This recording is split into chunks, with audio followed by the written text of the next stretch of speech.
Razão e emoção estão em lados diferentes do cérebro? Naruhodo. Bem-vindo ao Naruhodo, podcast para quem tem fome de aprender. Eu sou Ken Fujioka. Eu sou Altair de Souza. E hoje é dia de quê? Ciência e senso comum. Altair, tem 3 recadinhos da paróquia rapidinhos aqui para deixar para os nossos ouvintes. Vamos lá. Todo mundo já sabe, tá? Número 1.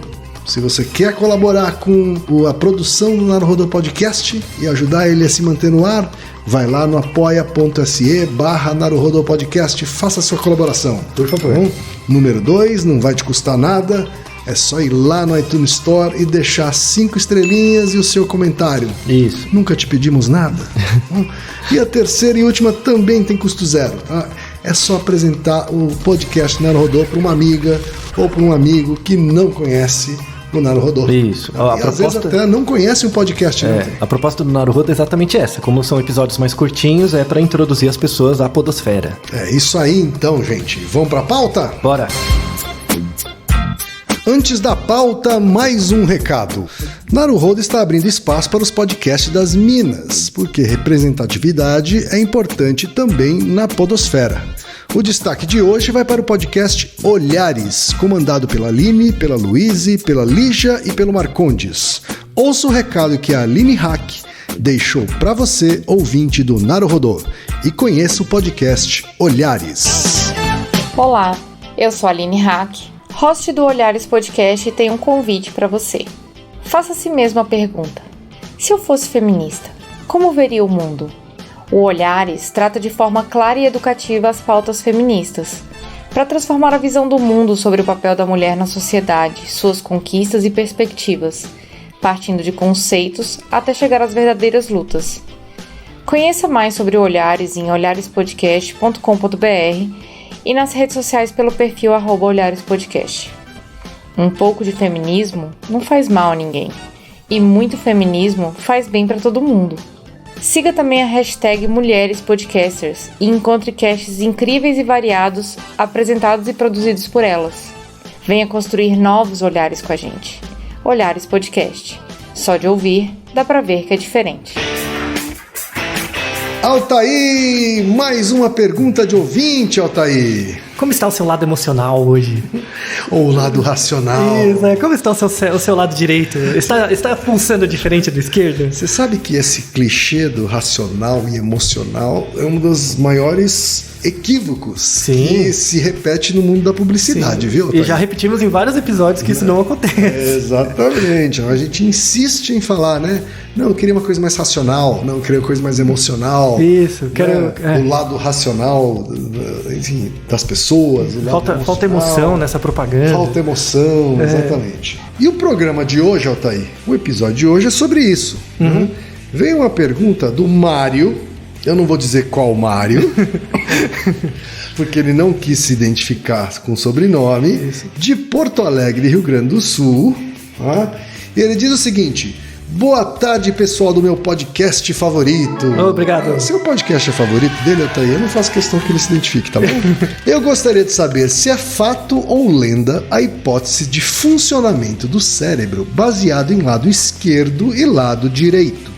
Eu aprendi e tive até exercícios práticos sobre isso na minha própria faculdade de artes. Mas pesquisando bem pouco, não faltam estudiosos e instituições de peso colocando essa hipótese como puro mito. E aí, Altair? Forte abraço! E aí, digo eu, Altair. E aí que é mito mesmo, velho. É mito, né? É isso. Mito, é mito. Então acabamos o episódio de hoje. Mas o importante não é nem mostrar que é mito, é de onde surgiu esse mito. Pois é, porque é um, como falamos, né? Um clichê repetido eternamente aí, né? Sim, o pior, assim... Se é uma coisa de senso comum, tal, essas coisas que passam na mensagem de WhatsApp, que no grupo da família aparece, vá lá.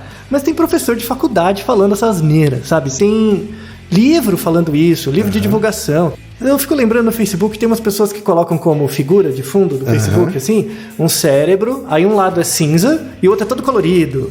Né? Razão e emoção. Isso, né? É tipo o cérebro emocional e o cérebro racional, Sim. sabe?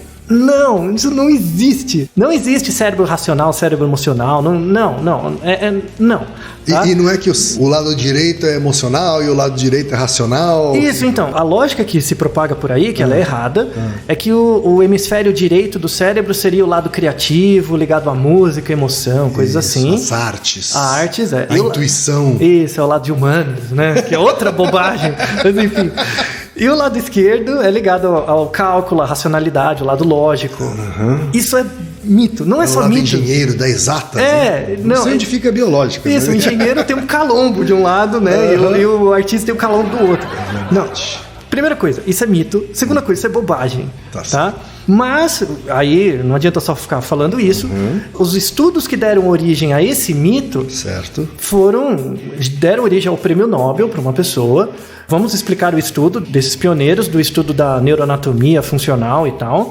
Os estudos deles fazem todo sentido, são muito legais, tá? O problema, de novo, por isso que esse Naruhodo é uma mistura de desapontando estudos com ciência comum. Certo, porque o problema é a divulgação do estudo. Desgraça, pois é. Você me mandou aqui, Altair, uma matéria que deu no New York Times, no New York Times, né? Respeitadíssimo, e que traz um arquivo de 1973. Vê há quanto tempo já existe isso. Né? Setembro de 1973. 9 of 9. 9 de setembro de 73, que tem uma divulgação de um estudo aqui. É isso, Altair? Vamos deixar ele na descrição. Leia o artigo.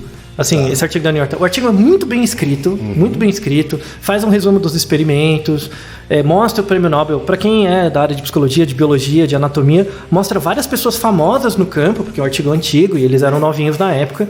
Muito bom o artigo. O estudo, então, é muito bom. O jornalista escreveu bem, tá tudo descrito bem. O que chama a atenção das pessoas numa notícia? O título, não é isso? E você acha que o bait-click só surgiu com a internet, né? Então, tá pensando o quê, rapaz? Começou com isso. O título que lascou, entendeu? E gerou essa herança de bobagens de que existe um cérebro emocional e racional. O título diz mais ou menos o seguinte, traduzindo aqui, né, Altair?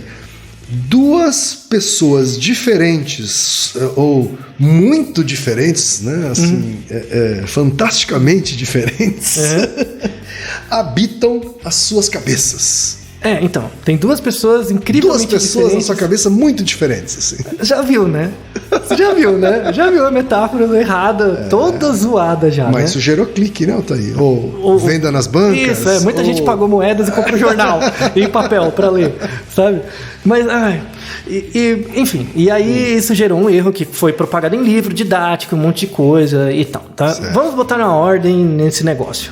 Tá bom? Então agradeço a pergunta do nosso ouvinte, que é muito pertinente para me possibilitar desmistificar isso que estava me agoniando há anos. Eu vou ler aqui o primeiro parágrafo, Altair, que se o cara ler só o primeiro parágrafo e achar que é o lead da matéria, ele já sai repetindo essa bobagem. Vira post de Facebook já. Que é: duas pessoas diferentes habitam as suas cabeças, residindo no lado esquerdo e direito, nos hemisférios esquerdo e direito do seu cérebro. Uma delas é verbal, analítica e dominante, e a outra é artística, mas muda, e ainda quase que totalmente misteriosa. Aí, tá vendo? Então, nesse misterioso mora a espiritualidade, mora tudo, as energias cósmicas. Isso se linka com vários episódios, por exemplo, aquele episódio sobre se as pessoas transmitem energia umas para as outras. Se linka com um episódio que a gente fez sobre doença psicossomática, que quebra essa diferença entre razão e emoção, que não existe mais, é uma falácia. Vários episódios desmascaram isso, tá? Não existe um lado mudo do seu cérebro e o outro que fala, tá bom? Até o personagem, o cientista por trás dos estudos que deram origem a essa falácia, mas os estudos não eram falaciosos, a culpa foi do raio do jornalista, do editor, de quem quer que seja. O pesquisador eminente, ganhou o prêmio Nobel com muito mérito, é o Roger Wolcott Spaney. Tá? O Spaney ganhou o prêmio Nobel nos anos 60, né? Final dos anos 60. Muita gente não conhece ele, quem é da área de biológicas não conhece ele, mas conhece o aluno dele. Ele teve grande ajuda de um aluno dele que fez o doutorado nesse tema, que é o Michel Gazzaniga. Tem um livro clássico, livro-texto básico de biologia, que é o Neuroanatomia Funcional, que todo mundo da biologia usa. Assim, que é do Michelzão. É tipo o Kotler, sabe? É o Kotler. Tem o Kotler, que é um livro horrível. Tem o Kotler da administração, tem o Gazzaniga da área de neuroanatomia e tal. Tá. Então, o Michelzão, que é discípulo do Spene. Do Rogerzão. Isso. Então, o trabalho dele é sensacional. Vamos fazer um resumo, né, do trabalho deles. Ambos trabalhavam com pacientes clínicos e que tinham epilepsia grave. Tá? Então, pacientes com a epilepsia têm vários condicionantes, mas basicamente é um foco de pulsos elétricos exacerbados numa certa área do cérebro e, dependendo da área, gera reações motoras, comportamentais. E a epilepsia ocasiona convulsões. Então, isso. Acho que todo mundo já viu uma pessoa com um ataque epilético, ela tem pelo menos no filme, Isso, ela treme toda, tem todo um... E depois do surto epilético, ela fica, em geral, numa postura de meio de lado, numa posição fetal, que é chamada postura ictal, tá? Que ela se contrai. Se contrai, tem muita dor muscular e tal. E eles trabalhavam com pacientes que tinham epilepsia grave, então eles tinham vários eventos disso por dia. E isso é extremamente incapacitante. A pessoa não consegue sair na rua, não consegue fazer nada, tá? Por conta da epilepsia. E aí, nessa época, nos anos 50, 60, foi desenvolvida uma técnica cirúrgica, né? E isso só existe em casos de epilepsia grave, que a pessoa tem lá 30, 40 eventos de epilepsia por dia, ou seja, a vida dela é impraticável, que é chamado comissurotomia, tá? Comissurotomia... O que é isso? As pessoas não conhecem essa palavra, mas conhecem a lobotomia. Sim. Né? Lobotomia é você fazer uma secção, um corte no lobo do cérebro, né? Em geral no lobo frontal. A comissurotomia é você lesionar ou cortar mesmo o corpo caloso. O corpo caloso é uma estrutura que liga os dois hemisférios. Então, os dois hemisférios são isolados, independentes. Aquela pontezinha que tem. É a ponte. Então, toda a informação entre os dois hemisférios é conectada por meio do corpo caloso. Né? E aí tem a comissura, né? Então eles cortam ali. Ou seja, os hemisférios ficam separados. Eles faziam isso? Faziam. Aí o que acontecia? As pessoas paravam de ter o ataque epilético. O que é excelente. Elas deixavam de ter esses problemas, né? De efeitos mais graves, essas pessoas tinham algum problema, algum déficit de memória, mas não era grande. Frente ao benefício dela não ter 40 eventos de epilepsia por dia, tá bom, né? Então elas tinham uma vida relativamente normal, observando, assim, comportamentalmente era normal, com um corpo caloso lá seccionado. Tá bom. Fisicamente mesmo, assim. Né? Isso, tipo, cortava mesmo. Não tinha mais ponte. Mesmo. Não tinha nada. Separados. Isso, viraram dois órgãos. Passava o facão que cortava no meio. Ficava dois pedaços separados. Aí eles faziam o Spene e começou a fazer estudos com essas pessoas. E aí eles viram, ele começou a reparar que ele fazia experimentos muito interessantes, que era o seguinte, ele colocava uma tela de computador, né, uma tela.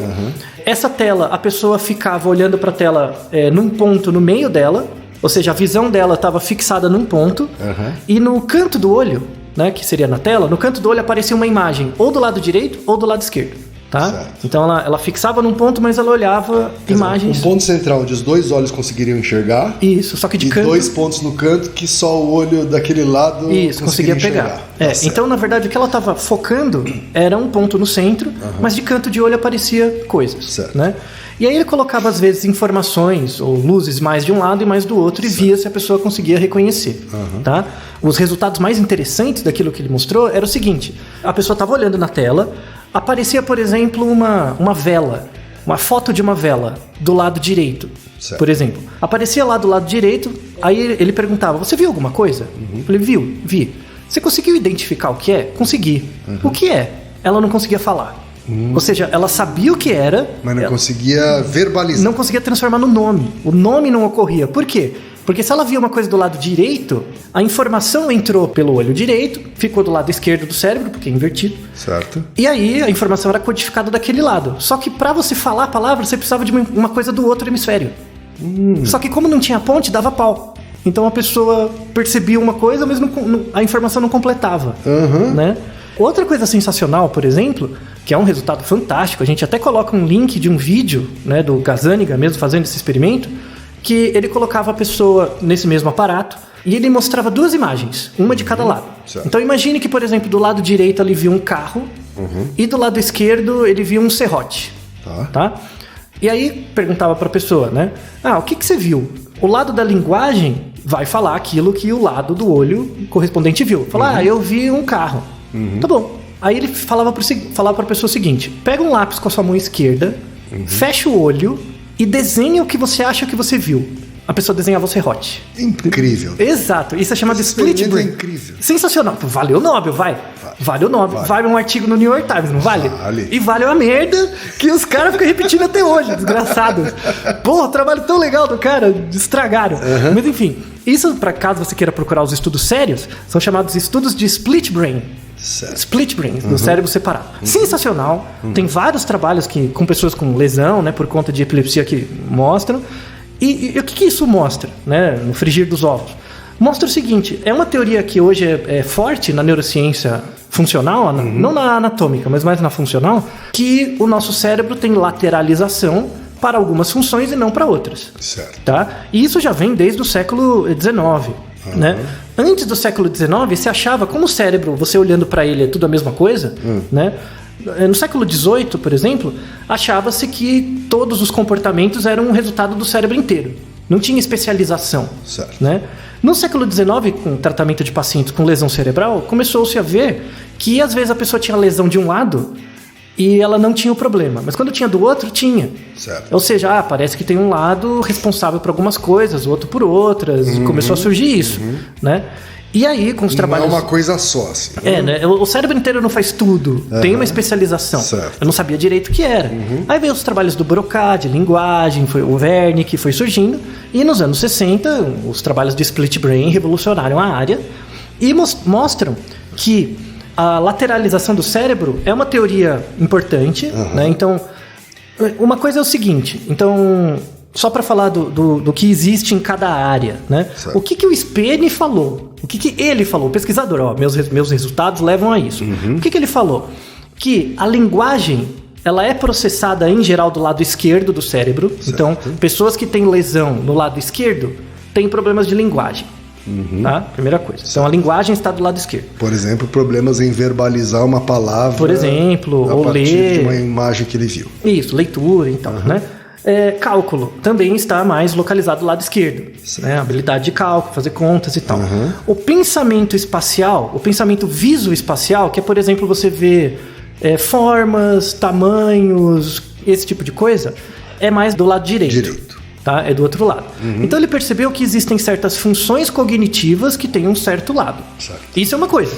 Ganhou o Nobel, parabéns. Agora, dizer que você é o melhor artista porque você usa a desgraça do seu lado direito mais que o esquerdo, aí que é a zoeira. Certo. Entendeu? Não tem nada. Aí zoou tudo. Aí já era. Aí ferrou. Não pode. Você entendeu o salto? Sim. Que quando você fala de funções cognitivas simples, que é tipo fazer uma conta, isso não quer dizer que você é bom um engenheirão. Você só faz uma conta. Todo mundo faz uma conta. Entendeu? Não. Então, funções cognitivas simples têm uma lateralização. Tá? A questão é, uma coisa é você saber que... Agora, a sua capacidade cognitiva... É o resultado do cérebro inteiro. Dos dois. Isso. Você saber que pessoas que o cálculo é processado mais do lado esquerdo do cérebro, não quer dizer que pessoas boas em cálculo têm o lado esquerdo maior, ou que são mais, sei lá, racionais. Não, tá errado. Tá? Então, a capacidade do cérebro fazer cálculo não se refere com o comportamento do resultado da conta. Não tem nada a ver. E faz todo sentido, né, Altair? Porque, veja, ele cortou ali o canal que liga... O corpo caloso. O corpo caloso, que é o canal que liga os dois hemisférios. Né? Óbvio que foi muito bom para as pessoas que sofriam epilepsias, ataques epilépticos ou convulsões dezenas de vezes ao dia. Sim. Mas houve uma perda de capacidade cognitiva dessas pessoas. Claro. Né? E quando você tem esse canal, ele não é simplesmente a soma de um lado e de outro. Excelente observação. Isso. Finalmente estamos melhorando. Estamos falando da combinação desses dois hemisférios também. Exato. Claro que o resultado do comportamento é a junção dos dois. Então, você não usa mais um do que o outro.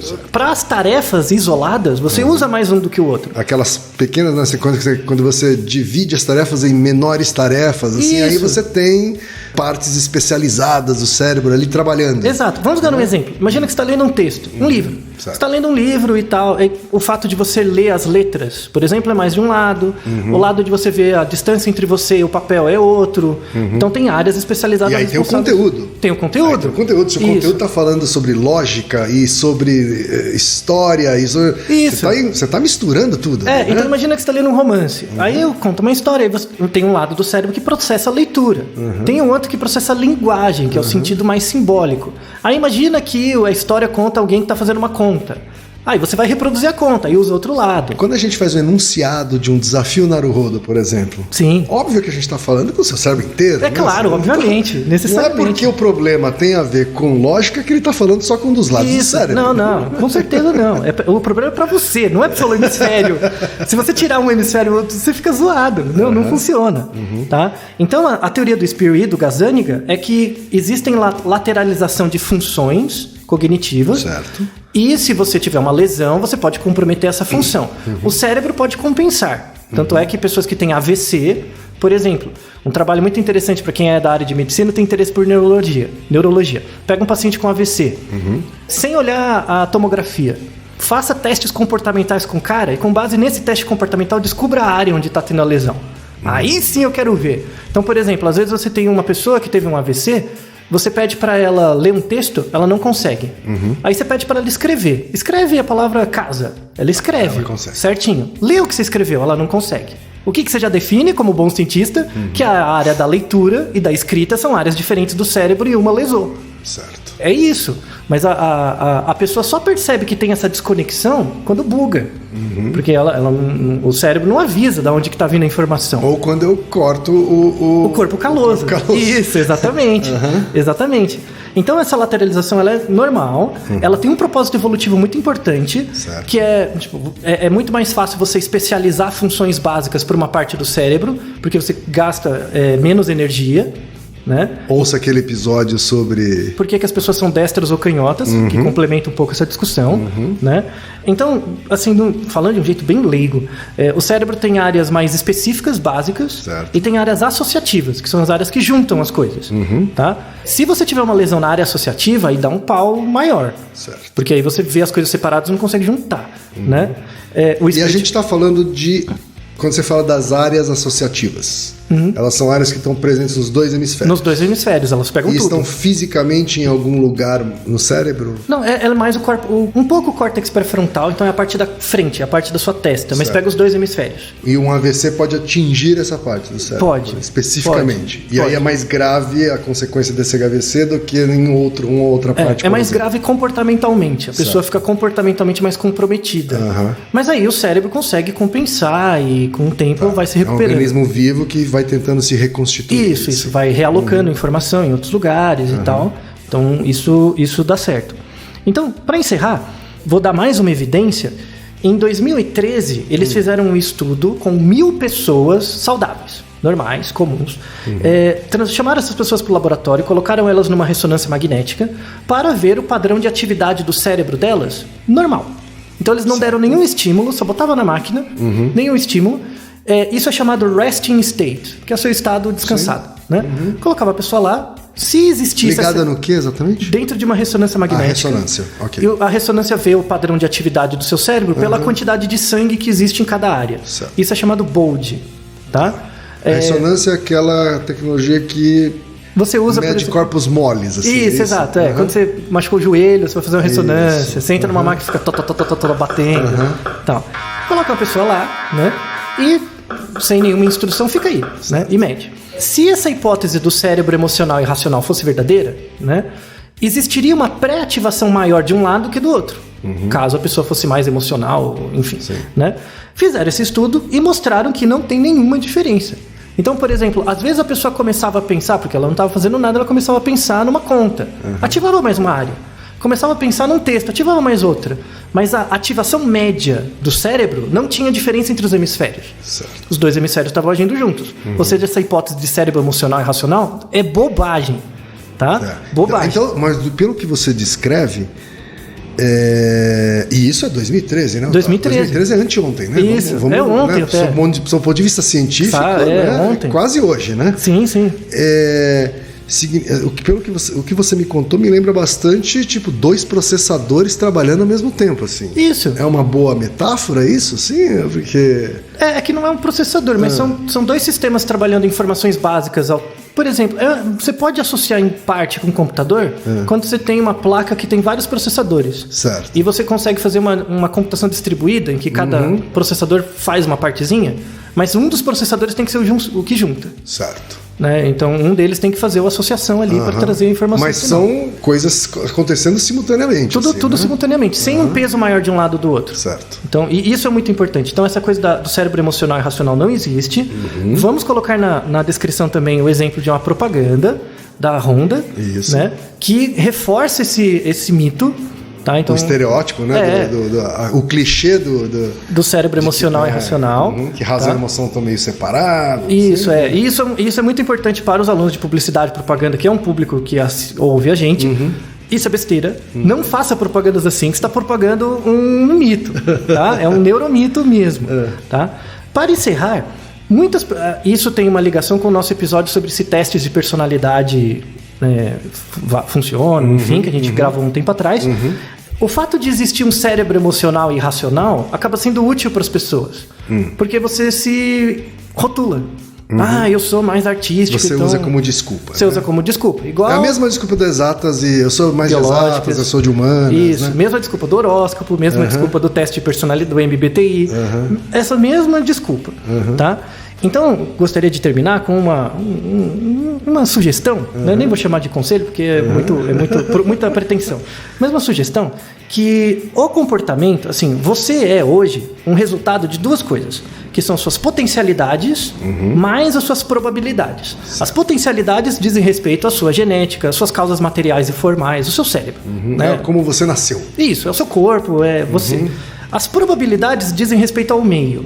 Um ambiente, renda... O contexto no qual você está inserido. Suporte social, família e tal. Então, o que você é hoje é uma junção dessas 2 coisas. As potencialidades mais as probabilidades. Só que isso tem que ser descontado os vieses. Certo. Tem vieses nesse modelo. Esses vieses podem ser vieses culturais, sociais, linguísticos, econômicos, várias coisas. Claro. Tá? É impossível tirar os vieses. É impossível o viés ser 0. Mas é possível minimizar ele um pouco para você. Tá? Então eu gostaria de deixar 3 sugestões. Como que você maximiza a soma das suas potencialidades mais suas probabilidades na sua vida? Como, professor? Como? Então, primeira coisa é isso mesmo, fugir das classificações. Então você não esses rótulos, né? Assim. Fugir dessas classificações como se fossem variáveis categóricas. Eu sou isso, eu sou aquilo. Pense nisso como se fosse contínuo. Eu não dou pra música. Não. Eu não vou ser um bom engenheiro. Isso é muito bom, né? Você se defende muito bem falando isso. Transforme isso numa variável contínua, numa quantidade. Entendeu? Transforme isso. Eu sou 20% bom em música. Se eu quiser, eu posso treinar e desenvolver isso mais. Certo. Tá? Fugir das classificações discretas. Outra é o desenvolvimento do pensamento científico.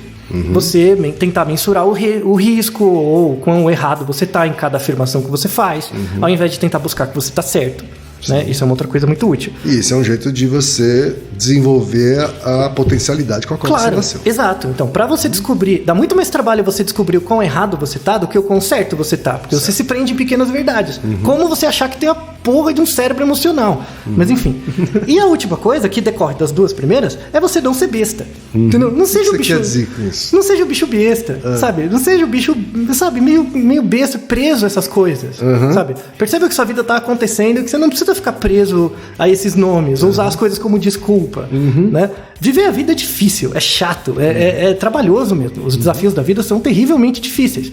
Você não nasceu numa vida para ser feliz, sabe? Você nasceu numa vida para viver ela. E a felicidade é a busca de sentido nessas pequenas coisas, tá? Então fique feliz porque você tem um cérebro e use todas as partes com o mesmo peso. Filósofo Altair, hein? Naruhodo, ilustríssimo ouvinte.